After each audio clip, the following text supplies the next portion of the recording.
Good afternoon, ladies and gentlemen, and welcome to the Tuesday, January 26, 2010 meeting of the Glendale Redevelopment Agency. Mr. City Clerk, could you call the roll? Agency members: Friedman. Here. Najarian. Here. Quintero. Here. Weaver. Here. Chairman Draymond.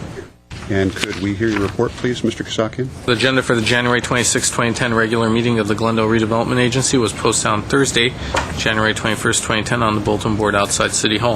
Thank you very much. Our first item? Is approval of minutes. So moved. Okay. That would be with the abstention. Just to say, were there any abstentions? I think there. Wait a minute. I will abstain for November 17th. Okay, and noting that abstention, then the minutes will accept it as submitted. Our next item? Next item is oral communication. No cards were submitted. Okay, then I will close oral communications. Let's move on to our first business item. At 6A is the Director of Community Redevelopment and Housing, continued from January 19, 2010, regarding professional services relating to the redevelopment plan amendment services for the Central Glendale and San Fernando Road corridor project areas. At 6A1 is a resolution appropriating $291,000 to provide funds for the professional services.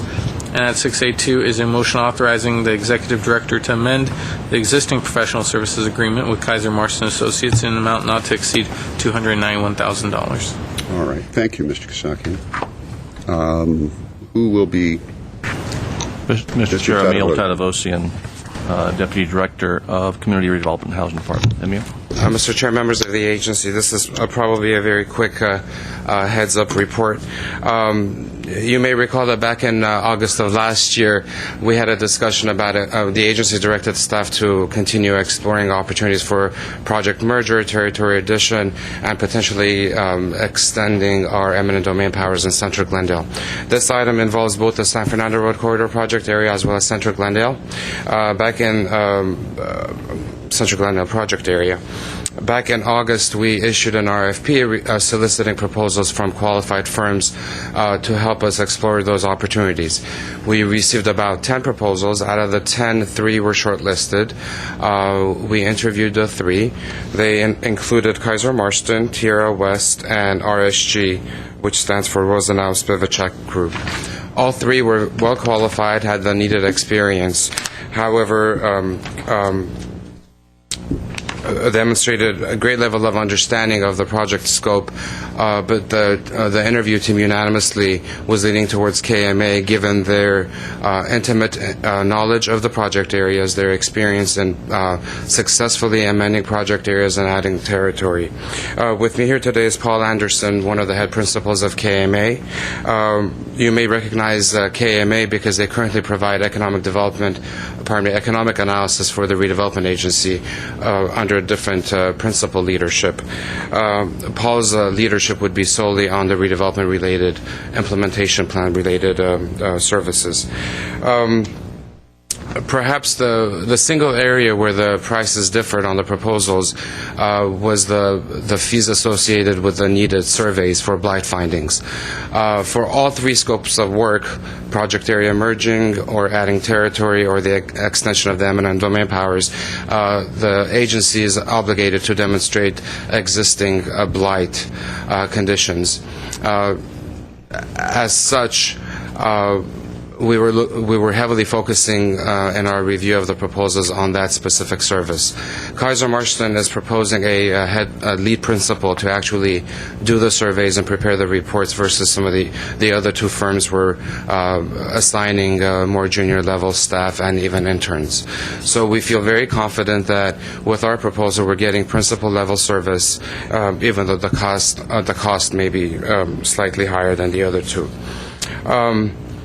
Before you is a resolution to approve a contract for in the amount of $291,000, which would be funded both through the redevelopment San Fernando Road as well as the Central Glendale project areas. Should the agency opt not to proceed with exploring project area mergers, there would be a cost savings of about $60,000. However, I should alert you that should we proceed with the analysis, then decide not to proceed with the actual actions, there's a cost savings of about $30,000. And the fee of $291,000 is also included the CEQA analysis that's needed for any of those 3 actions. So that's also included in the fee. I also would like to bring to your attention Paul's involvement and KMA's involvement when we were forming the San Fernando Road project area. They were very active in doing the blight analysis and are very intimately involved with our San Fernando Road corridor. With that, I don't have anything else to add unless you have specific questions for me. Paul Anderson is available to introduce himself and answer any questions you might have. All right. Thank you, Mr. Tadavosian. I do have one quick question before I go to my colleagues. Just for the public looking at this, and sometimes these numbers, even when they're large like this, are, well, for example, it's not 200,000, it's not 300,000, it's not 290,000, it's 291,000. What do we get for our extra $1,000? Well, I'm not sure what we're getting for the extra 1,000, but when we look at the overall cost of the consultant for the work and add the cost of the CEQA analysis, we ended up at $291,000. So it wasn't necessarily that $1,000 that provides additional service. Okay, thank you. Somehow I knew that. All right. Let me go to my colleagues. Mr. Quintero had his hand up. Okay, so the breakdown of the work would be in broad categories: merge the project areas, then extend eminent domain, or add new territory. I don't quite get that. I mean, the idea of merging the project areas, does that give us a longer period of time? I mean, what is the... Well, you would have to do a blight analysis for merging the project areas to demonstrate that there is existing blight, which would give us additional authority and a longer life. That's one aspect that we're looking at. But within both project areas or surrounding neighborhoods? Mr. Mayor, I think the answer to your question is each project area would carry its own limits. What it would allow you to do, though, is move money back and forth between those. That's the main advantage, where we could use funding from central project area in the San Fernando Road corridor area where there is additional time left. We're coming up against a deadline of 2015 for the central project area. That's the main benefit. Yeah, let me add to that.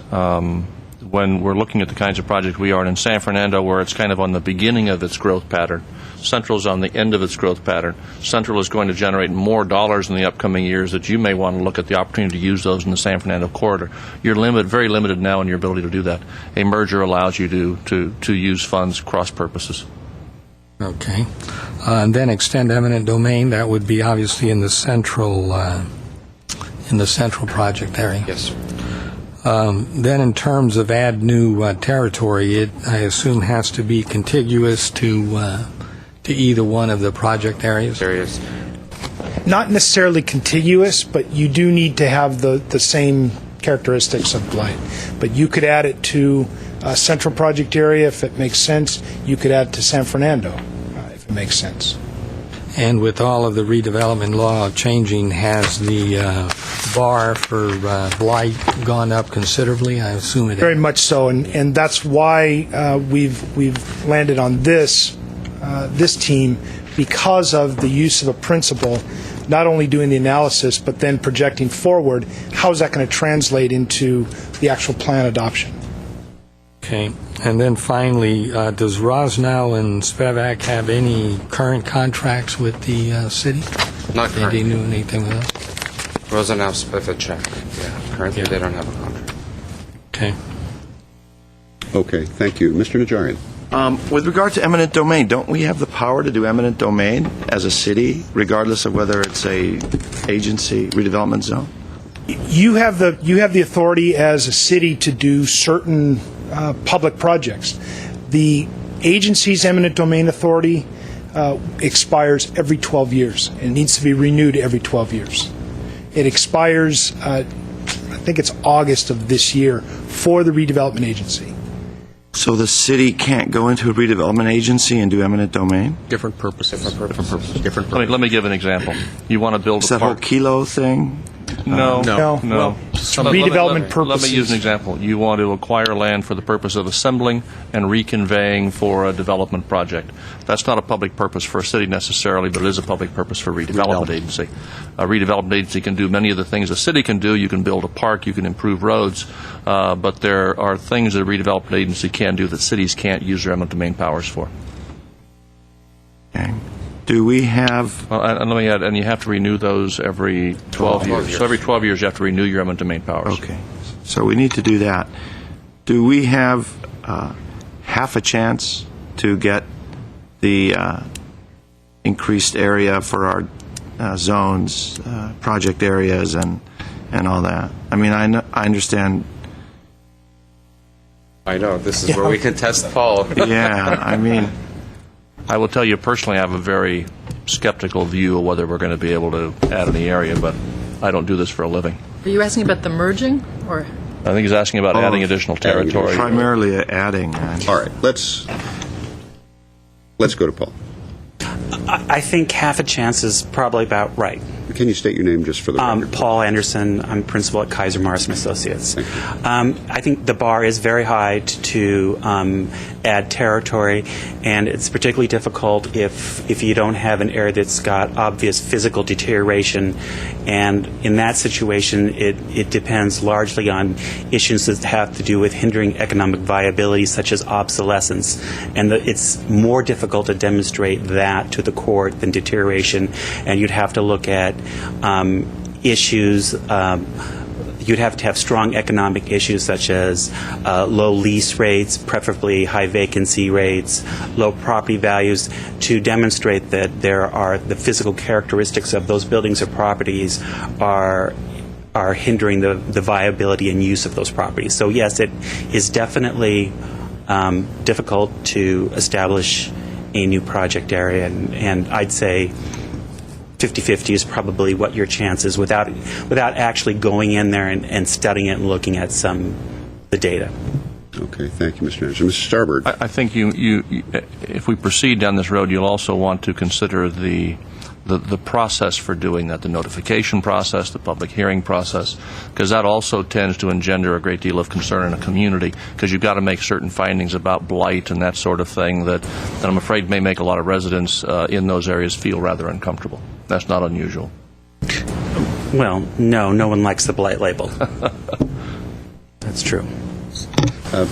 Mr. Weaver. Excuse me, I'm sorry, Mr. Najarian, were you? that answers my Mr. question. Weaver. So you have to have a physical connection between the two? You have to have, to add territory, you have to have both physical and economic blight. And there's different indicators of physical blight as well as economic. So it's like the city of Los Angeles has a narrow corridor down to the harbor. They connect. The harbor is partly the city of Los Angeles, but it's a nice narrow strip of land to get there. Over that corridor.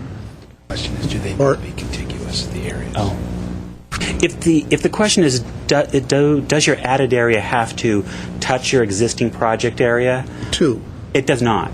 Oh. Your added area can be a non-contiguous area, and it could either be established as its own redevelopment project area or added to one of the two existing project areas. It would probably make more sense if you were to proceed with adding territory to add it to Central because it has more life. I'm sorry, San Fernando, because it has more life left than Central.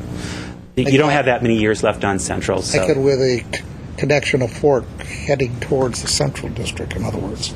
I mean, we're going to have to shop around. You don't. Again, you. I mean, it may make for planning sense. You may want them to touch, but in terms of qualifying it as a redevelopment area, that is not necessary. I think the confusion that you're picking up is when you say merge the areas, you're not talking about areas that will be merged by connecting them physically with land. That's my question. Yeah. Correct. I'm sorry. The merging only allows you to move money from one area to another. It does not extend the life of a project area, or it doesn't somehow, by merging it Central with San Fernando, doesn't mean that you then get the San Fernando time limits applied to Central. It will just allow you for that time period remaining on Central to be able to use Central money in the San Fernando Road Corridor project area. And let me add that the discussion of whether or not we want to add territory to either of the project areas has nothing to do with their merger. Right. It's a separate issue. All right. And is that your? Yeah. Okay. Ms. Friedman, anything? Okay. I have a question. It's not what we've been talking about here specifically, but for example, just what about the Foothill Boulevard corridor? Your description sounds like you're talking about that area, and as to what the criteria is. Now, I'm not saying that it would fly, but if not, why, and why are we not talking about that? Why have we not been talking about that?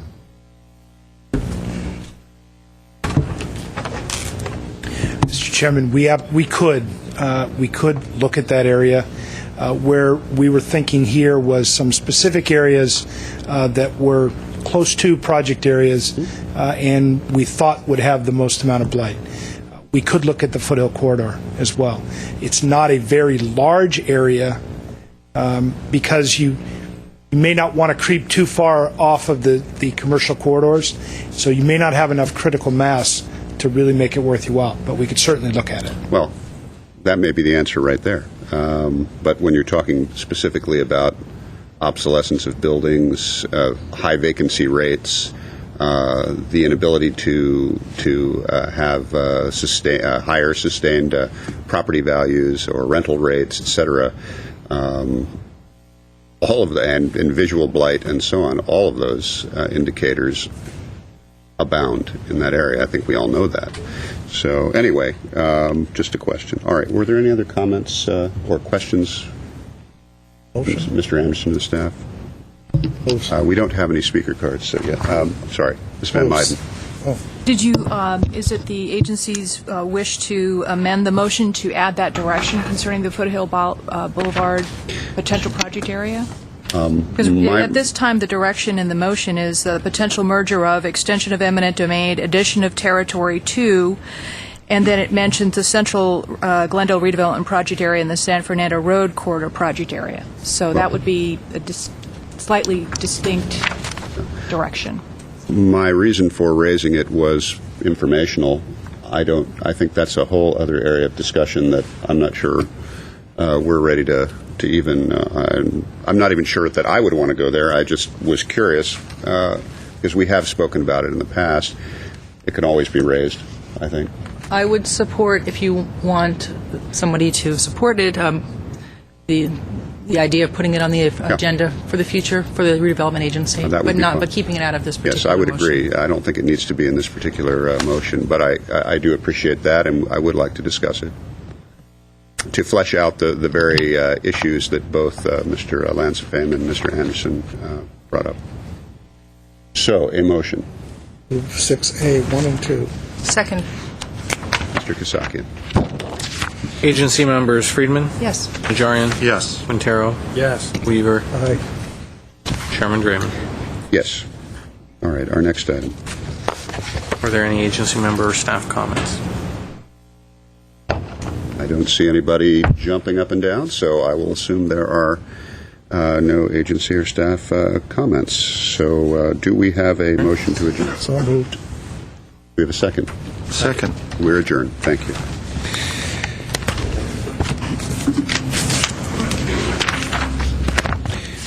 All righty.